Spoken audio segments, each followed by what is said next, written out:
Thanks so much for joining us, Jacob. Can you tell us a little bit about your first role in the RegTech industry and how you got started? Yeah, hi Helen. It's lovely to see you again, and yeah, hello to everyone. So sure. So I guess when I started in RegTech, truthfully, RegTech didn't really exist. I was an engineer by trade, and graduated many moons ago. My first role was essentially a telemarketing role at Reuters, which great founding for for any sort of commercial role that you might pursue thereafter. But hard listening to the nose all day long. But it certainly thickens the skin. I moved to a company called Factiva. They're a news and information business, still around, brilliant business, where I had the fortune to launch two XML products. And at the time, XML was bleeding edge. I mean, now it's very long in the tooth. But that was really my first dalliance with RegTech, as we would know it today, launching an API and a data feed. And that really was kind of the groundings of my RegTech industry experience to date. Okay, yeah, that's really interesting. Thank you. And yeah, it'll be interesting for our own BDA team to hear that that's how you got started as well, actually. So Yep. yeah, it's A lot of good people start. Absolutely. So were there some specific kind of key milestones in your career that you think helped you to progress? Yeah, so I think there've definitely been some positive milestones, and there's probably been some challenges along the way as well. I mean, thinking about some of the positive ones, I think really, I moved into sales proper, having done that product launch at Factiva, selling into a variety of industries, and had really great sales performance success. I was top of the leaderboard a few times and all those good things. Ultimately, that gave me the opportunity and confidence to run a sales team, which I did at Dow Jones, which was really my first experience in leadership, and fantastic, and definitely a key milestone. Further milestone was really the advent and explosion of compliance in banking, financial services. That allowed me to find a great role at a company called RegTech, which was immediately being acquired by Thomson Reuters when I joined, bringing together different sales cultures, accelerating sales, and progressing through what became Refinitiv, to my most recent role running sales strategy at the London Stock Exchange Group, having great success, doubling sales in the past 4 years, which is pretty good.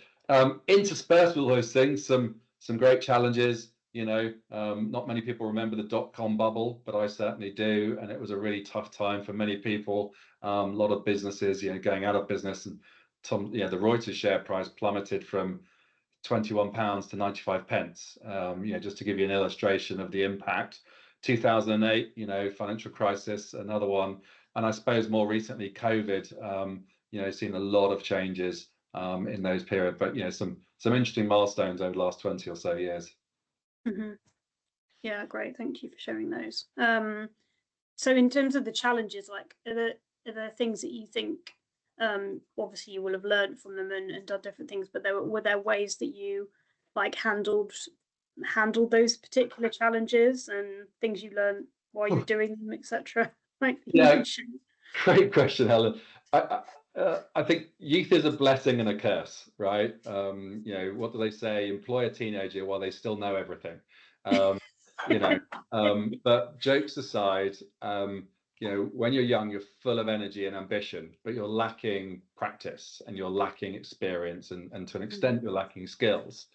So I think, in terms of how did I overcome things, leveraging that energy, and working really damned hard, pulling the hours, and particularly in the sales roles, really putting in the graft. but also, and importantly, learning from your mistakes. And I definitely made a few along the way, but taking those on the chin, being adult and grown up enough to recognize that you've made a mistake and to learn from it, I think is probably my biggest takeaway. Yeah, absolutely.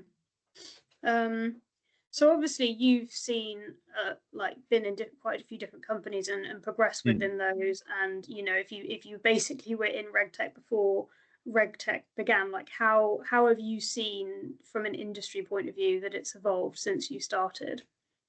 Yeah. Probably quite a big question, but yeah, I mean, it's changed in so many ways. But I mean, clearly the RegTech space has exploded, right? I think really many reasons for that. It's far easier to start up than probably ever before. Until recently, borrowing money was cheap. Cloud computing, huge game changer for anything sort of RegTech related. Virtual offices, cutting cost, virtual employment, which many RegTechs is everybody's working from home in a very collaborative environment, which I think is fantastic and very different to what's happening in some of the biggest organizations today. So generally, barriers to entry are lower. What I will say is that many of the commercial challenges remain. I think there's a lot of consistency. Classically, getting past the first few sales can be a real challenge. There's an amazing book called Crossing the Chasm, which I read a long time ago. It's basically about bringing like disruptive products to mainstream customers, and really what it says is there's a you can have an amazing idea, and typically you'll find one or two customers that love your idea and they share your excitement, and often that excitement is CEO or CRO led, very close to the core of the business, but then trying to scale the business can be very challenging. So I think while so many things have changed, there's a lot of consistency, particularly around some of the commercial challenges. Yeah, no, that's a very good point. And yeah, I've heard about that book, and it is definitely a really good one. Good I'm not sure when it was written. I think it's got to be 15 years old, maybe older. It's interesting though how these things still stand the test of time, don't they? Yeah. Some things don't fundamentally change, which is no, interesting in a world that's always changing. So do you? I mean, I feel like particularly this year, really over the last couple of years, but I feel like this year with things like AI and stuff like that, like really starting to pick up momentum, and the sort of AI race I feel like that we're in now. Do you? I probably have half given like an answer to this already, which may or may not be what you're thinking, but like, do you see what kind of trends do you see shaping the future of RegTech like this year and moving forward? Yeah, I mean, from a tech perspective, AI is clearly the buzzword. There are a plethora of AI businesses out there. I think there are some that are truly ripe for leveraging AI and LLMs and so on. Seen some very interesting business in the sort of regulatory change management, for example. Business called Cube is really sort of market leading and dominating. I think candidly there are some other businesses that have got AI in their company name or their strap lines. They're not necessarily doing AI in a kind of a really sort of significant way, and there are some that just use it in their marketing brochures for the hell of it, and they will get found out. But yes, AI is not going anywhere for sure. I think there's a ton of other challenges. I mentioned the cost of borrowing. It's gone up. Interest rates and so on are far more challenging. So what does that mean? It means investors are looking for return, which means there's pressure on the bottom line. There's pressure on growth. That means almost certainly that the market is ripe for consolidation and acquisition. I think you'll see a continued trend of acquisitions, probably at some slightly depressed multiples. I'm sure we will continue to see innovation, and it never ceases to amaze me. I forget what it was exactly, but there was a student, 16-year-old student, who just deferred his university application because his RegTech business is flourishing, and he's just raised some capital, and hats off to him, 16-year-old running his own business in the RegTech space. And it's phenomenal to see the rate of innovation and imagination. It's truly exciting. Yeah, it is amazing, isn't it? I think there's a lot, probably maybe there's just more visibility of it, but yeah, I mean, I listen to podcasts with all sorts of entrepreneurs and who are really just smashing it in terms of like, having 3 different businesses by the time they're 25 and stuff, and you're just like, how? This is Phenomenal. It's incredible. phenomenal. Yeah, it really is. Great. Okay, that was really useful. So I guess if just in terms of like obviously all of your experience over the years and stuff, if you were thinking about your early self as a BDA starting out, like, what advice would you give to people in a similar sort of position who are hoping to progress up through like leadership roles in your kind of space? Sure. So what do you need to do? I mean, as a budding salesperson, it really doesn't hurt to hit your sales quotas, right? I mean, it starts with, you, no excuses, graft, get the deals over the line. I think, expression that one of my old leaders used to say, and I really love it and latched onto it, was be a learn it all. And just kind of be a sponge, absorb, ask, be curious, because you never know what comes out of conversation, out of reading. It can be valuable, and maybe not today, but it can be valuable. I do think a transition into leadership can be quite challenging. I think there's generally opportunity to demonstrate leadership in your existing role.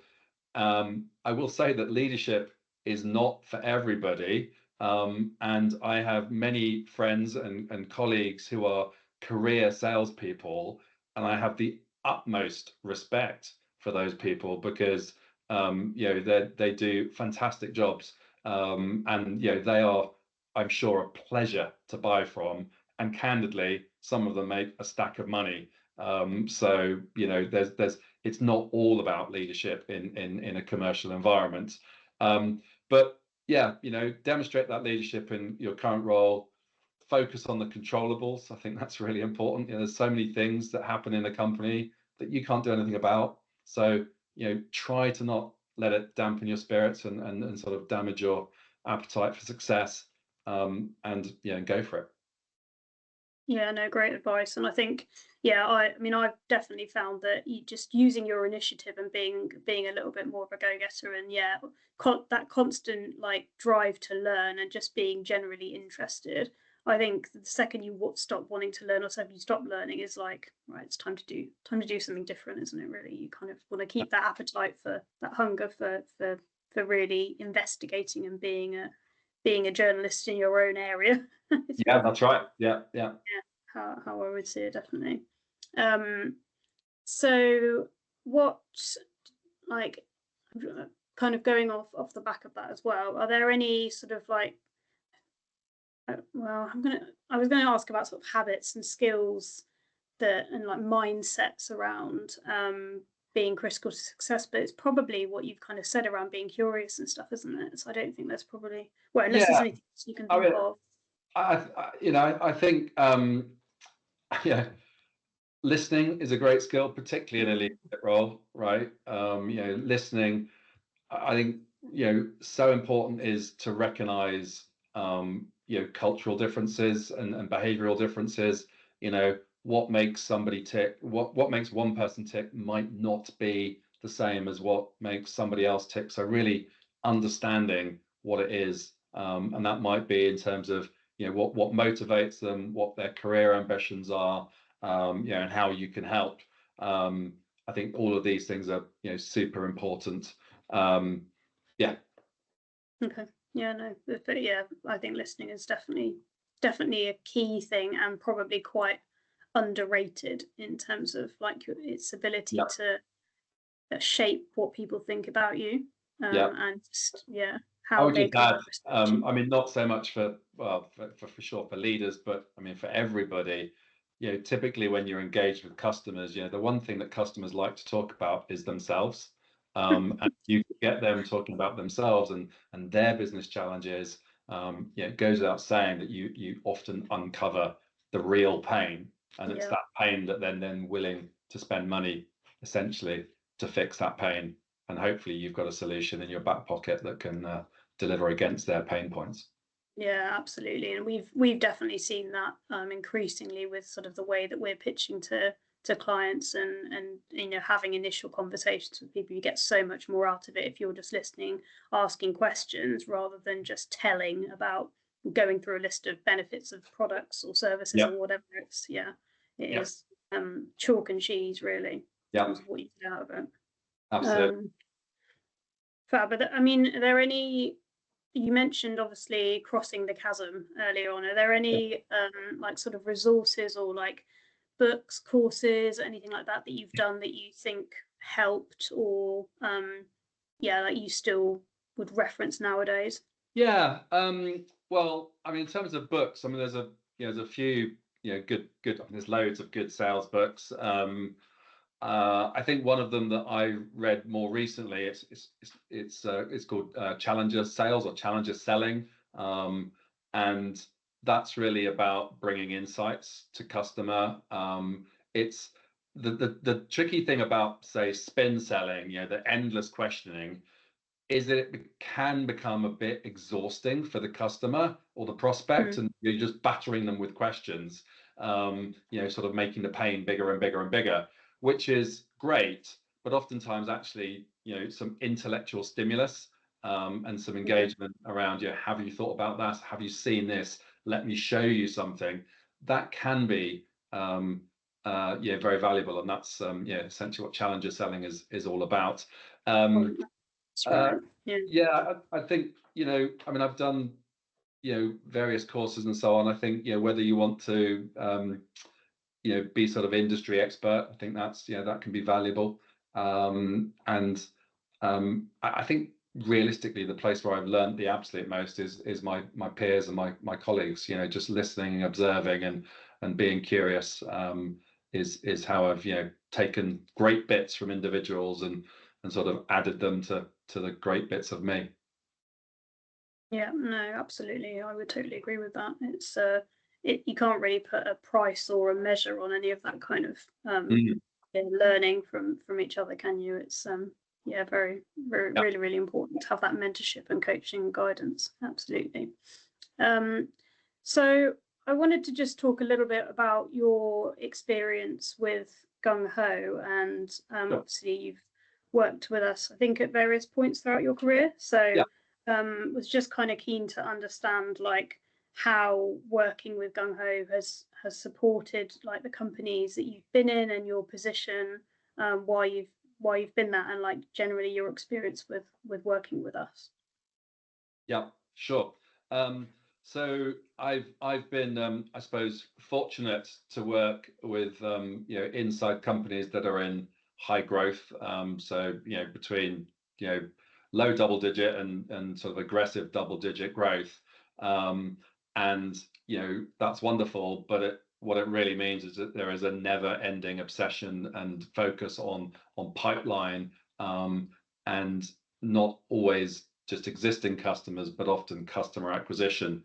And Gungho has been instrumental in helping grow, particularly new logo business.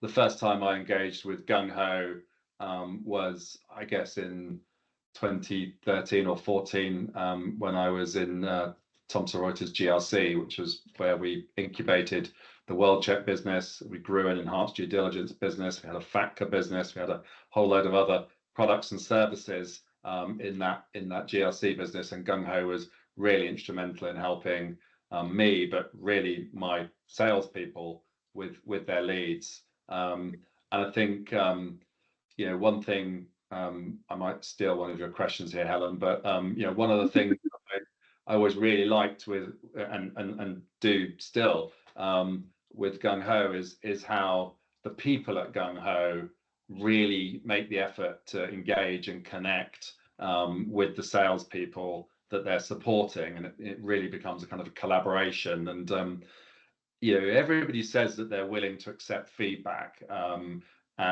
that's kind of a nice thing to do. But oftentimes people don't really like hearing feedback.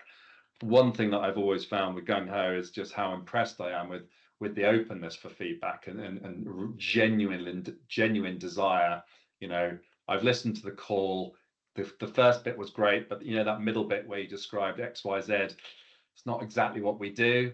Can you change it? Yes. How do you want me to change it? Got it. I'll try that next time.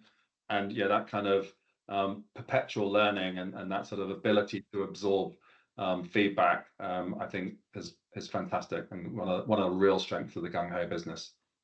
Okay, that's really nice to hear. Yeah, I think well, ultimately, it's if you're doing something and not accepting feedback and not changing, then you're not going to get a good outcome, are you? So, It's true. yeah, it's but yeah, it's not always the easiest thing for people to accept, is it? So, No. that's good to hear. So, I mean, would you say that that's probably what made us different to other agencies from a lead generation point of view, or what else would you kind of say are I think issues? look, I think there are some comparables for sure, but I would say I was always really impressed with that that sort of openness to feedback and that sort of proper engagement with salespeople. Absolutely. I think Gungho has a real expertise in data. It's something that I've highlighted with some people at Gungho in the past, is like just how impressed I am with the data, and I mean the data about the people that they ultimately then contact and how they can source data in an efficient, effective, compliant manner, and all of those things. And then I think and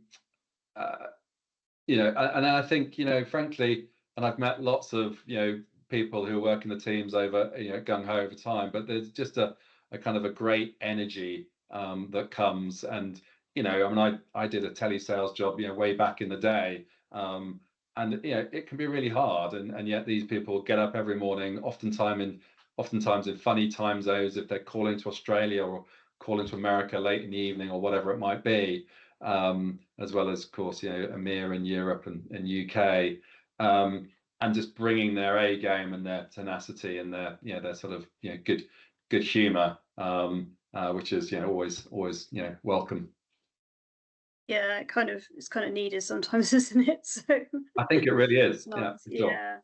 Yeah, absolutely. Yeah, no, it's I always get amazed by our teams, and just like having definitely the humor element and how they can make light of all sorts of situations and actually bring humor and some personality onto calls as well, which is really nice as well.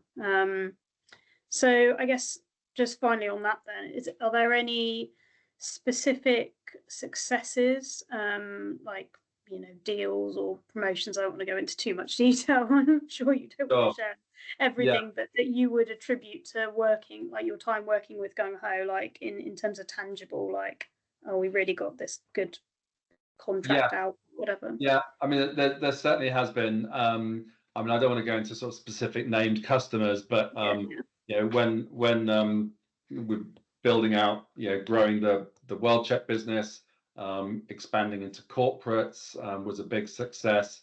Some of the focus on some of the financial services areas was a big success.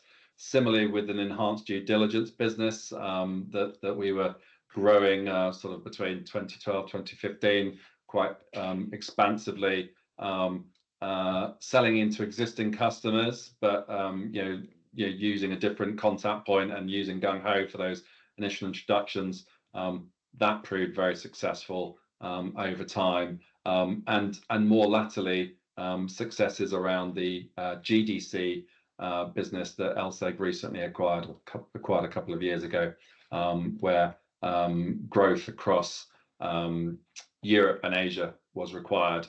Gungho helped there too. Okay. Oh, yeah, awesome.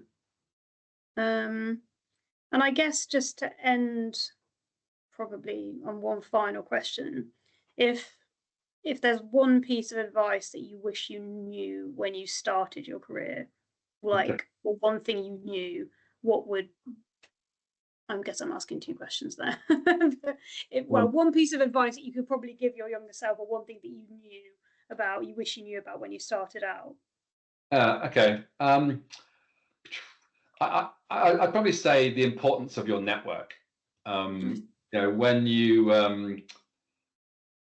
you start your career, you essentially don't have a network. You know, you have a very modest network of school friends and whatnot, but you don't have a professional network. And I think it's really important, taking some time out of your very hard week to connect with friends, connect with colleagues, connect with old colleagues, and because so often the value that you can bring is connecting other people, or having connections into an organization that you can leverage, that really can accelerate deals, break down barriers, resolve conflict, all these things can be achieved through having an amazing network.